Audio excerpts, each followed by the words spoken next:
Hello everyone, welcome to my channel Love of Biology. Today we are going to learn about the primitive nucleus containing cell, that is prokaryotic cell. So these are unicellular organisms. So prokaryotes involves all the unicellular organisms which lack the cell organelles. Cell organelles are the internal membrane bound structures like mitochondria, Golgi apparatus, endoplasmic reticulum. So all these are and nucleus are absent, but they have a single chromosome, a piece of circular. Here you can see the plasmid, so the DNA molecule. So this is present, circular one, double stranded DNA located in an area of the cell. What we call that as nucleoid. Most prokaryotes have a cell wall outside the plasma membrane. So bacteria is example. Actually all the bacteria will come under the prokaryotic cells. Next, cell wall. Cell wall functions as a protective layer and is responsible for the organism's shape. So it will maintain the shape of the organism. Some bacteria have a capsule outside the cell wall. Other structures are present in some prokaryotic species, but not in all. Cell wall of bacteria is made up of polysaccharide, that is a sugar molecule which is a peptidoglycan. That sugar is the peptidoglycan they are made up of. So this is the cell wall of bacteria made up. So if it is hard, we call it as a capsule. Otherwise, we call it as a slime layer. Types of bacteria. So bacteria based on the cell wall, they are divided into two groups, gram positive and negative bacteria. Cell wall in the gram positive bacteria is composed of peptidoglycan, with most of the rest composed of acidic substances called teichoic acids. These teichoic acids may be covalently linked to the lipids in the plasma membrane to form a lipoteichoic acids.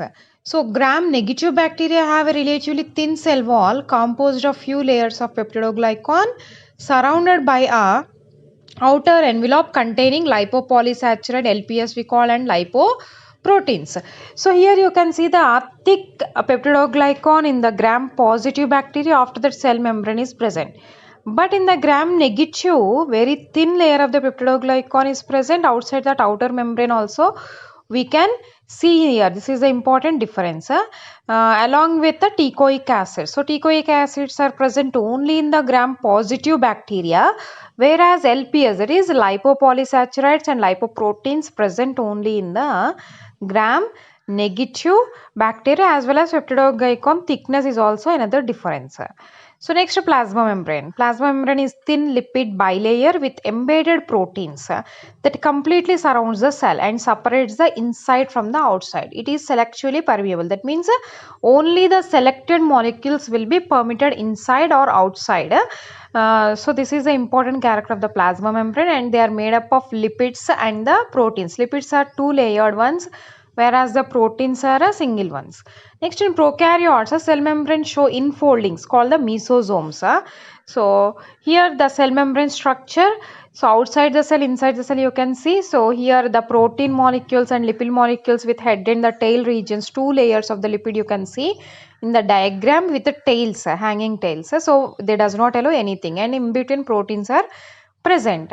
And whereas the prokaryotic cell membrane, so only in the prokaryotes the cell wall will fold inside to form a small thing, mesosomes, which helps in the reproduction, respiration, as well as because all the enzyme digestion, also all the enzymes are present in these mesosomes. You can see here inside folding of the cell membrane or plasma membrane. So here all enzymes are present, which helps in the functions like respirations as well as reproduction, because all the cell organelles are absent here. Cytoplasm. It is a jelly-like substance present inside the cell. All the cell organelles are suspended in it. So DNA, already we learned, it is a genetic material of the cell. All prokaryotes possess circular DNA. We call it as a nucleoid. It directly the proteins the cell creates. It also regulates the actions of the cell. Next, plasmid. These are the non-chromosomal DNA structure. These are not involved in the thing. So remaining all are present. And reproduction, if you see, ribosomes are also present, which are of 70S type. Ribosomes, protein synthesis also occurs here. So ribosomes, small things we can see in this 70S type, which are divided into 50S and 30S subunits. So S stands for the sedimentation coefficient. So protein synthesis takes place. Reproduction in the prokaryotes. in two ways, sexual and asexual. Asexual reproduction by the binary fission. So one parent divides into two, sexual reproduction by the conjugation. Thank you. Please subscribe my channel.